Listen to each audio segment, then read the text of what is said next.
السلام عليكم ورحمة الله وبركاته. النهاردة ان شاء الله هقول لكم ازاي تعملوا المكرونة الاندومي في البيت بمكونات صحية.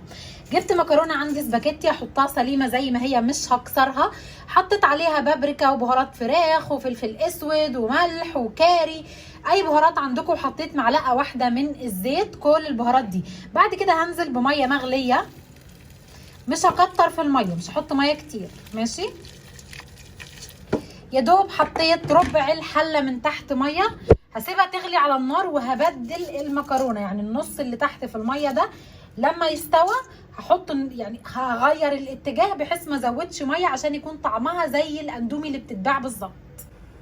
ده كده شكلها بعد ما خلص. زي ما انتم ملاحظين الميه اتبخرت تماما، المكرونه استوت كويس جدا، ما احتاجناش نزود ميه، ما احتاجناش يبقى في ميه باقيه عليها كتير تديها طعم مش حلو. الطريقه دي بتخلي طعم المكرونه زي الاندومي اللي بتتباع بالظبط.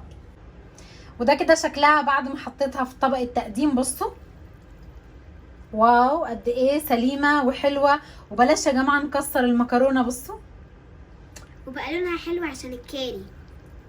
لونها حلو عشان حطينا كركم. كاري ولا كركم؟ جربوها بقى بالطريقه دي، مش هتشتروا اندومي من بره، تعملوا بس الاندومي كده في البيت. يلا، السلام عليكم.